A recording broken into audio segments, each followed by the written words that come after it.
स्वागत है दोस्तों हमारे चैनल में जिसका नाम है फाइनल डिकोड। दोस्तों इससे पहला वीडियो मैंने रोमन एम्पायर के ऊपर एक पहला वीडियो ला चुका हूं। आज ये दूसरा पार्ट है। आज मैं आप लोगों के सामने किस तरीका से रोम एक शहर रोमन रिपब्लिक बन गया उसके बारे में डिस्कशन करूंगा। फिर कैसे करके वो एक रोमन एम्पायर बन गया उसके ऊपर डिस्कशन करूंगा। तो आज कैसे करके रोम एक रिपब्लिक बना उसके ऊपर डिस्कशन होगा। थोड़ा सा हिंट मैंने पहला वीडियो में दे दिया था। देखिए, जब रीगल पीरियड खत्म हो जाता है 450 बीसी में पहला रोमन लॉ कोड लिखा जाता है ब्रॉन्ज टैबलेट पे, और ऐसा 12 ब्रॉन्ज टैबलेट पे कानून लिखा जाता है जिसे कहा गया था 12 टैबलेट्स। हर पब्लिकली जहाँ जहाँ रोमन का जगह था, एरिया था, वो चारों तरफ ये लॉ कोड को स्टेब्लिश कर दिया गया था, रख दिया गया था। ये लॉ किससे डील करता था? ये लॉ डील करता था लीगल प्रोसीजर से रिलेटेड, सिविल राइट से रिलेटेड, प्रॉपर्टी राइट से रिलेटेड, और भी कुछ बाकी सब लॉ जो फ्यूचर में क्या होगा रोमन सिविल लॉ उससे रिलेटेड ये सब बात किया करता था। तो आज भी जिस तरीका से कानून जहाँ जहाँ पब्लिक फोरम होता है वहाँ पर कानून रहता है कि नहीं रहता है, ताकि लोग उस कानून के हिसाब से अपना पालन काम करे। तो उसी तरीका से रोमन रिपब्लिक जहाँ तक फैला हुआ था वहाँ तक ये कानून पहुँचा दिया गया, और वो कानून के हिसाब से लोग रोमन रिपब्लिक को चलाया करते थे।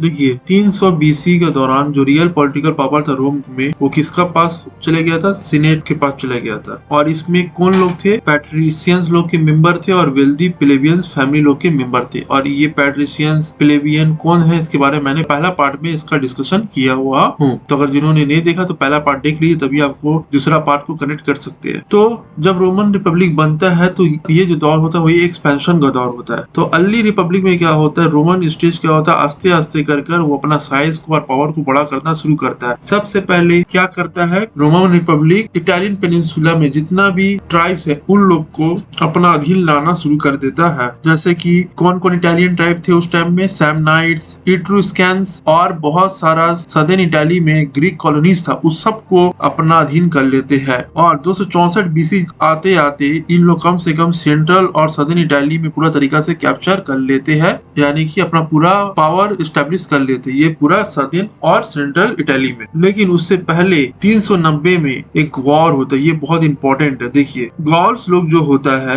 गॉल्स समझ लीजिए कि आज जो फ्रांस है पहले उसे गॉल्स कहा जाता था, उसका आसपास के एरिया फ्रांस और उसके आसपास के एरिया को, तो वहाँ के लोगों को गॉल्स कहा जाता था। तो उन लोग क्या करते हैं, रोम को 390 बीसी में जला देते हैं और उसको तबाह कर देते, बर्बाद कर देते। तो रोमन्स लोग फिर से अपने आप को मजबूत करते हैं और गॉल्स लोग को हराते हैं। किसका लीडरशिप में? एक मिलिट्री हीरो होता है जिसका नाम होता है कैमिलियस। और फिर से इन लोग गॉल लोग जो रोमन एरिया को बर्बाद कर देते हैं उनको फिर से रिकैप्चर करता है और फिर से इस्टेब्लिश करता है। और 264 बीसी आते आते पूरा इटालियन पेनिनसुला में, खासकर सेंट्रल और सदर्न इटालियन पेनिनसुला में अपना पूरा अधिकार जमा लेता है। उसके बाद ये रोमन लोग एक और सुपर पावर से, उस दौर का सुपर पावर से उलझ जाता है जिसका नाम था कार्थेज एम्पायर। ये कार्थेज एम्पायर नॉर्दर्न अफ्रीका का एक पावरफुल एम्पायर हुआ करता था। इससे आपका जाकर ये रोमन लोग उलझ जाता है और लगातार 3 वार चलता है जिसे प्यूनिक वार कहा गया है। और ये प्यूनिक वार का बहुत इंपॉर्टेंस है।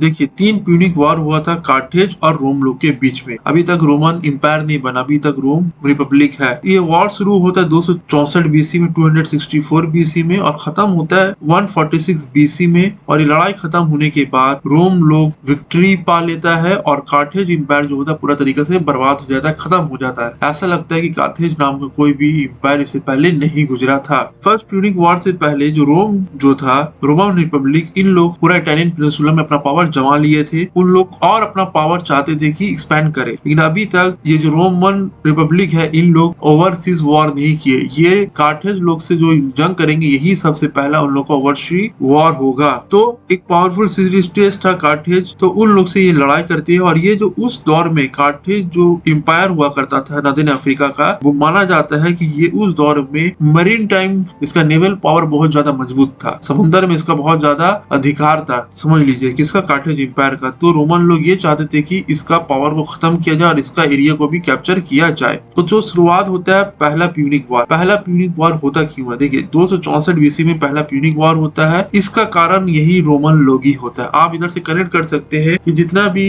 यूरोपियन लोग है ये सब मैंने पहले बताया था कि ये लोग रोमन लोग का ही वंशज है। तो रोमन लोग देखिए हमेशा दूसरा से दूसरा का इंटरनल मैटर में इंटरफेरेंस किया करते थे। देखिए, एक आइलैंड है सिसिली नाम का। आज सिसिली आइलैंड जो है वो इटाली का पार्ट है। पहले ये कार्थेज एम्पायर का पार्ट हुआ करता था। वहां पर एक रेवोल्यूशन स्टार्ट हो जाता है, सिविल वॉर जैसा माहौल क्रिएट हो जाता है। वहां के जनता लोग जो होते हैं वो वहां अपना गवर्नमेंट के खिलाफ क्या कर देते हैं, बगावत कर देता है। तो इसका फायदा उठाता कौन है, रोमन लोग। और रोमन लोग क्या करता है, सिसिली में जाके जो रेवोल्यूशनरी होता है वो लोग को समर्थन देना शुरू कर देता है। और कार्थेज एम्पायर लोग को पता चलता है कि रोमन लोग क्या कर रहे हैं, हम लोग का दुश्मन लोग को सपोर्ट कर रहा है बाहर से। तो वो लोग वार्निंग देता है रोमन लोग को कि तुम हमारा इंटरनल मैटर पे इंटरफेरेंस मत करो। लेकिन रोमन लोग को तो चाहिए मौका। वो लोग चाहता था कि किसी भी करके कार्थेज लोग हम लोगों पर अटैक करे और हम लोग उसका डिफेंस में बोले कि हम लोग पर अटैक हुआ इसलिए हम लोग अटैक कर रहे हैं। यही ट्रिक आज भी इन लोग इस्तेमाल किया करते हैं। तो होता वही है, कार्थेज लोग एम्पायर लोग बोलते हैं कि तुम हमारा आंतरिक मामला में इंटरफेरेंस मत करो, लेकिन रोमन लोग सुनता नहीं है। तो कार्थेज जो एम्पायर होता है, कार्थेजिनियन एम्पायर, इन लोग क्या करता है, रोमन लोगों पर अटैक कर देता है। और अटैक करने से क्या होता है, वॉर शुरू हो जाता है। लेकिन कार्थेजिनियन एम्पायर लोग जंग जीत नहीं पाता है और हार जाता है। और हारने के बाद पहला प्यूनिक वॉर जब खत्म होता है तो सिसिली और कॉर्सिका ये दो जगह है, ये किसका अंडर में था, कार्थेजिनियन एम्पायर लोग का अंदर में था। लेकिन ये फर्स्ट प्यूनिक वॉर के बाद ये किसका कंट्रोल में चले जाता है, रोमन रिपब्लिक लोग के अंदर में चले जाता है। और यहाँ से क्या होता है, जो रोमन रिपब्लिक है इन लोग का नेवल पावर और लैंड पावर दोनों में ग्रोथ हो जाता है। फिर सेकेंड प्यूनिक वॉर होता है। सेकेंड प्यूनिक वॉर में कार्थेजिनियन एम्पायर लोग जो था, इन लोग को अपना हार बर्दाश्त नहीं होता है। इन लोग अपना एक जनरल, मिलिट्री जनरल, इसका नाम था हनीबल या हनीबल इसका नाम था। आप लोग फेमस इसका नाम सुने होंगे। तो ये हनीबल क्या करता है, इटाली को इन्वेड कर देता है और बहुत सारे एरिया को भी कैप्चर कर लेता है। ये जब इटाली में इन्वेड करता है, ये हाथी लेके इटाली में इन्वेड करता है। ये बहुत इंपॉर्टेंट चीज है। और यूरोपियन लोग हाथी को कभी नहीं देखा था। तो जब ये हाथी लेके अटैक करता है तो उससे कैसे लड़ना है इन लोग को उतना पता नहीं था। तो इसे शुरुआत में बहुत जगह ये एरिया को कैप्चर भी करता है, जैसे कि एक लेक ट्रेसमेन, कैनी, ये सब एरिया को ये कैप्चर कर लेता है। लेकिन आखिरकार 202 बीसी में एक रोम का एक और जनरल आता है जिसका नाम है स्किपियो अफ्रीकानस। ये क्या करता है, फिर से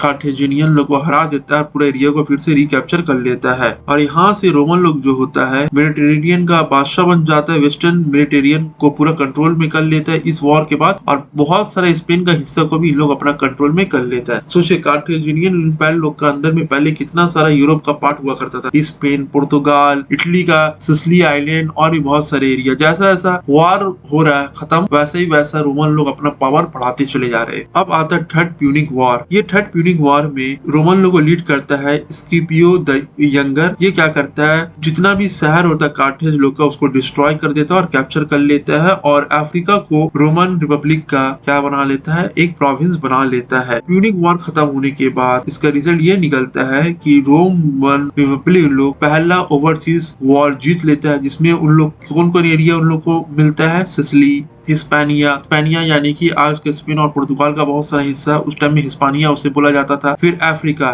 इतना सारा एरिया इन लोग कैप्चर कर लेता है और मेडिटेरेनियन सी का भी बादशाह बन जाता है। और यहाँ से शुरुआत थर्ड प्यूनिक वॉर का बाद जिस तरीका से रोमन लोग का पावर बढ़ता उस तरह ही इन लोग का गुरूर भी बढ़ जाता है। और यहाँ से आपका जाकर रोम लोग एक सिग्निफिकेंट इंपीरियल पावर का रूप में उभरता है और डेमोक्रेसी का खात्मा हो जाता है। अब लोगों का बात कोई नहीं सुनेगा, जो एरिस्टोक्रेटिक लोग हैं अब उन लोग का बात चलेगा। लोगों का वोटिंग का कोई भी इंपॉर्टेंस अब नहीं रहा। अब जैसे अमीर गरीब का अंतर बढ़ता चले गया, जो पावरफुल लोग थे उन लोग अपना जेब भरने लगे। तो यहाँ से क्या हो गया, एक इंटरनल स्ट्रगल शुरू हो गया रिपब्लिक में। और चारों तरफ वॉयलेंस देखने मिला, हर जगह इंटरनल टर्मोइल देखने मिलता था, क्योंकि गरीब और अमीर का बीच का बहुत ज्यादा डिफरेंस हो चुका था। जो वेल्दी लैंड ओनर थे उन लोग क्या कर रहे थे, छोटा जो फार्मर थे उन लोग को जमीन से निकाल दे रहे थे पब्लिक लैंड से। और गवर्नमेंट तक एक्सेस पाना बहुत मुश्किल हो गया था। यानी कि कोई अगर गवर्नर है या कोई ऑफिसर है जिससे आपको अपना काम कराना है, होता है ना कि आज भी अगर कोई एमएलए के पास जाइए, कुछ दिखा के आइए, उसका चेला चपाटा आपको रोक देता है, आपको डायरेक्ट मिलने नहीं देता है। उसी तरीका से गवर्नमेंट सुविधा लेना बहुत मुश्किल हो गया था, अपना आवाज गवर्नमेंट तक पहुंचाना भी बहुत मुश्किल हो चुका था। तो इससे क्या हो जाता है, आपका जाकर लड़ाई तो तय था। और फिर जो अमीर था वो अमीर होते जा रहा था, जो गरीब था वो गरीब होते जा रहा था। अब चाहिए था कि सोशल रिफॉर्म लाना, सोशल जो हो गया है उसे रिफॉर्म करना। तो सोशल रिफॉर्मर भी उस टाइम में आए और एक रिफॉर्म मूवमेंट चला जिसे चलाने वाला का नाम था टाइबेरियस और गाइयस ग्रेचुअस। ये 133 बीसी में शुरू होता है, फिर 123 और 22 बीसी तक लगभग चलता है। लेकिन ये जो रिफॉर्मर होता है, इन लोगों जो ओपोनेंट होता है, उन लोग मार देता है। क्यों? क्योंकि नहीं चाहता जो ओपोनेंट, जो एरिस्टोक्रेटिक क्लास होता है, जो लैंडलॉर्ड क्लास होता है, वो नहीं चाहता कि गरीब लोगों का आवाज को सुना जाए या गरीब लोगों को अधिकार मिले। अगर गरीब लोगों को अधिकार मिलता है तो अमीर लोग का चौधराहट खत्म हो जाएगा, पावर उन लोग का हाथ से चले जाएगा। तो कोई भी नहीं चाहता कि उनका हाथ से पावर चला जाए। तो ये जो सोशल रिफॉर्मर होता है, इन लोग का हत्या करार दिया जाता है, यानी कि उन लोग का असैसिनेशन करवा दिया जाता है। फिर एक और पर्सन आता है, मिलिट्री पर्सनल, जिसका नाम होता है गाइयस मैरिशियस। ये कॉमनर होता है, लेकिन ये अपना पावर को, अपना पोजीशन को काउंसिल में बढ़ा लेता है। पहला 6 टर्म में वो 107 बीसी में ये आता है और ये समझ लीजिए वॉर लॉर्ड होता है और ये समझ लीजिए रोमन रिपब्लिक को डोमिनेट करता है। लेकिन ये जो मारियस होता है, इसका ओपोनेंट लोग भी इसे अटैक करते हैं, क्योंकि ये थोड़ा बहुत रिफॉर्म भी ला रहा था। खासकर इसका अगेंस्ट में इसका एक फेलो था, फेलो जनरल, जिसका नाम था सुल्ला। ये फिर क्या होता है, एक मिलिट्री पावर का रूप में ये उभरता है, एज ए मिलिट्री डिक्टेटर का रूप में उभरता है 82 बीसी में। फिर जब सुल्ला जब रिटायर हो जाता है, फिर उसका सपोर्टर, उसका फॉर्मर सपोर्टर पॉम्पे कुछ समय तक के लिए कॉन्सुल को आपका जाकर रूल करता है और एक सक्सेसफुल मिलिट्री कैंपेन चलाता है। किसके खिलाफ? पायरेट्स लोगों के खिलाफ। मेडिटेरियन सी में उस टाइम पायरेट्स बहुत हुआ करते थे, उन लोगों के खिलाफ ये पॉम्पे एक सक्सेसफुल कैंपेन चलाता है और बहुत सारे फोर्ट जो मिलिथेडेट्स फोर्ट्स जो होता है एशिया में, उन लोगों के खिलाफ भी ये लड़ता है। तो रोमन कॉन्सुल में इसका बहुत अच्छा इज्जत होता है, इसका बात लोग मानना लगते हैं। तो इसका पावर क्या होता है, बढ़ते रहता है रोमन कॉन्सुल में। इसी समय मार्कस टूलियस सिसीरो ये कॉन्सुल में इलेक्ट होता है 63 बीसी में और ये भी समझ लीजिए एक सोशल रिफॉर्मर टाइप का होता है। और जो भी कॉन्स्पिरेसी होता है पैट्रिशियन कैटेलिन लोग का, उन लोग को ये डिफीट कर देता है और ये समझ लीजिए एक अच्छा रेपुटेशन रोम में अपना लेता है और ये बहुत एक फेमस ओरेटर भी हुआ करता था। फिर 1st सेंचुरी बीसी आता है। रोमन पॉलिटिक्स में समझ लीजिए कि उतार चढ़ाव मचा हुआ है, उथल पुथल मचा हुआ है। हर कोई अपने आप को पावरफुल बनाने में लगा हुआ है और गरीब लोग का जो भी बात बोलता है उसे मार दिया जा रहा है। अब 2 ग्रुप बन चुका है रोमन रिपब्लिक में। एक ग्रुप है पॉपुलर्स। पॉपुलर्स लोग है, उन लोग को ये उम्मीद करते हैं कि लोगों को सपोर्ट करेगा। तो एक ग्रुप हो गया पॉपुलर, जो जिसको ये उम्मीद था कि ये गरीब लोग का बात करेगा, जनता का बात करेगा, आम जनता लोग का बात करेगा। और दूसरा ग्रुप था ऑप्टिमेट्स, जिसे कहा गया बेस्ट, जो चाहता था कि एरिस्टोक्रेटिक क्लास लोग का हाथ से पावर नहीं जाए। ये जो पूरा रोमन रिपब्लिक है, सो कौन कंट्रोल करे? Aristocratic class. तो ये सुल्ला होता है, ये क्या करता है, जितना भी पॉपुलिस्ट लीडर होता है वो सबको खत्म कर देता है और जो भी कॉन्स्टिट्यूशन रिफॉर्म इससे पहले जो लोग लेकर आते हैं, जैसे मैंने नाम बताया कॉन्सुल मार्कस टूलियस सिसेरियो, जो भी रिफॉर्म लाता है वो सबको हटा देता है और जो पॉपुलिस्ट लीडर होता है वो सबको मारना शुरू कर देता है और कॉन्सल मार्कस टूलियस सिसेरियो जो होता है उसे अरेस्ट कर लिया जाता है और उसे एग्जीक्यूट कर दिया जाता है ये सुल्ला के द्वारा। अब इसी उठल पुतल में जूलियस सीजर का उदय होता है। जूलियस सीजर का पूरा नाम होता है गायस जूलियस सीजर। इसको 2 पावरफुल लोग उस वक्त के रोम का 2 पावरफुल लोग इसे सपोर्ट कर रहे थे। एक था मार्कस लिसिनियस क्राकस, जो इसको शुरुआती दौर में, शुरुआती करियर में फाइनेंस से मदद करता था, पैसा से मदद करता था। और एक था क्रेसस, जिसका नाम था गैनियस पॉम्पियस मैग्नस, जिसे पॉम्पे भी कहा करते थे, जो इसका दामाद था। पॉम्पे क्या था? जूलियस सीजर का दामाद था। तो जूलियस सीजर को इन दोनों लोगों ने बहुत मदद किया और ये लोग तीनों मिलके एक अलायंस बनाया, जिसे कहा गया फर्स्ट ट्रायम्विरेट, यानी कि 3 आदमी का एक अलायंस बनता है, जूलियस सीजर, गेनियस पॉम्पे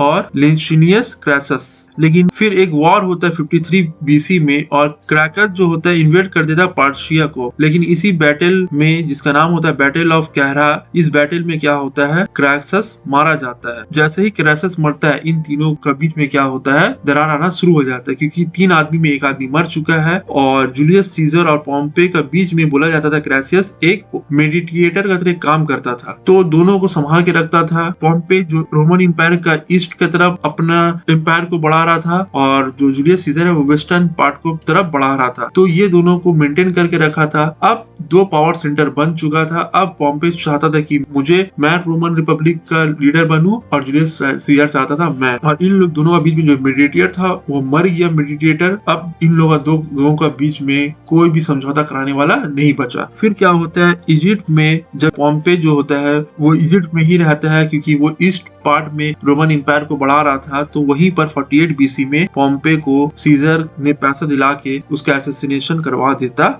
है। अब बचता है जूलियस सीजर और वो पूरा तरीका से अपने आप को क्या करता है, डिक्टेटर घोषित कर देता है। डिक्टेटर बनने के बाद बड़ा बड़ा जितना भी ऑफिस होता है, ऑफिसर होता है, उन लोगों को बड़ा बड़ा ऑफिस देता है, ऑनर देता है, ताकि जितना भी आदमी है उसका तरफ वफादार रहे। 5 साल में उसने 5 काउंसिलशिप को होल्ड किया था और 2 ऑर्डिनरी डिक्टेटरशिप, फिर 2 स्पेशल डिक्टेटरशिप। जब तक वो रूल किया, समझ लिए डिक्टेटर का तरह रूल किया। लेकिन बहुत कोई लोग जितना इसका पावर बढ़ रहा था जूलियस सीजर का, इससे लोग खुश नहीं थे, क्योंकि जूलियस सीजर जब पावर में बैठा वो कभी भी ये नहीं बोला कि मैं इम्पेरर हूँ, बादशाह हूँ। वो हमेशा क्या बोलता था कि मैं तो जनता का आदमी हूँ, लेकिन वो मिलिट्री डिक्टेटर था। तो उसका भी मर्डर हो जाता है 44 BC में। उसी के कुछ दोस्त लोग मार देते हैं, लाइबेरियो टोर्स कहते थे इसे। 15 मार्च 44 BC में जूलियस सीजर का हत्या कर दिया जाता है उसी का दुश्मन लोग के द्वारा। और इसको कौन लीड करा था? रिपब्लिकन नोबल्स मार्कस जूनियस ब्रूटोस और गैस सैसियस। इसका मरने के बाद कॉन्सुल मार्क एंथोनी जो होता है और सीजर का ग्रेट नेफ्यू ऑक्टेवियन, ये होता है सीजर का रिश्तेदार, और कॉन्सुल मार्क एंटोनी, ये लोग दोनों सीजर का वफादार आदमी होता है। तो इन लोग क्या करते हैं, एक ग्रुप बनाता है, आर्मी को ऑर्गेनाइज करता है, जॉइंट फोर्स बनाता है और ब्रूटोस और कैसियस को कुचलने के लिए बढ़ता है, तो उन लोगों को खत्म कर देता है। अब यहाँ से फिर ये ब्रूटूस और मार्क एंटोनी और एक आदमी होता है लेपिडस, ये तीनों मिलके फिर से एक 3 लोगों का ग्रुप बनाते हैं, जिसे कहा गया सेकेंड ट्रायम्विरेट। इन लोग तीनों मिलके ब्रूटोस लोग को हराते हैं और फिर पावरफुल बन जाते हैं। तो ये जो ऑक्टेवियन होता है, ये जो वेस्टर्न प्रोविंस होता है रोमन एम्पायर का, उसको रूल करता है। एंटोनी ईस्टर्न पार्ट को और लेपिडियस अफ्रीका को। लेकिन 36 BC आते आते क्या होता है, इन लोगों के बीच में टेंशन डेवलप होता है, लेकिन फिर बाद में ये टेंशन जो होता है वो डिसॉल्व हो जाता है। लेकिन 31 BC जब आता है तो ऑक्टेवियन क्या करता है, मार्क एंटोनी और क्वीन क्लियोपैट्रा इजिप्ट की जो थी, जिसे कहा जाता है कि एक टाइम में ये जूलियस सीजर का लवर भी थी, तो ये दोनों को क्या करता है ऑक्टेवियन, एक बैटल होता है, बैटल ऑफ एक्टियम, उस बैटल में ये दोनों को हरा देता है। हराने के बाद समझ लीजिए कि जब जंग हार जाता है तो मार्क एंटोनी को अपना जिल्लत को बचाने के लिए क्लियोपैट्रा लोग दोनों सुसाइड कर लेता है। अब जो ऑक्टेवियन था ये अकेला लीडर बच जाता है रोम का, और पूरा प्रोविंस जितना भी अफ्रीका का प्रोविंस और रोमन रिपब्लिक का जितना भी प्रोविंस है उसका अकेला मालिक ये बच जाता है। तो इसे डर था कि इसका जो पूर्वज है जैसे कि जूलियस सीजर, उसका साथ क्या असर हुआ था, इसका साथ भी वैसा असर ना हो। तो ये क्या करता है, अपना पोजीशन को मजबूत बनाने के लिए वो एक एब्सोल्यूट लीडर बन जाता है। इससे पहले भी मोनार्की था, लेकिन वो एब्सोल्यूट मोनार्की नहीं था। यहाँ से शुरू होता है एब्सोल्यूट मोनार्की, यानी कि राजा जो होगा उसी के हाथ में पूरा सत्ता होगा। तो जितना पॉलिटिकल इंस्टीट्यूशन है रोमन रिपब्लिक का, सबको वो अपना हाथ में ले लेता है। और 27 BC में ऑक्टेवियन जो होता है वो एक टाइटल अपनाता है, जिसका टाइटल होता है ऑगस्टस, और वो पहला एम्परर होता है रोम का। ऑगस्टस का सिंपल अगर मतलब देख लिया जाए तो ये लोग बोलते थे अपने आप को, एम्परर नहीं बोलते थे, एम्परर तो बाद में आने वाले लोगों ने बताया, इन लोग अपने आप को बोलते थे फर्स्ट सिटीजन। ये जो ऑगस्टस था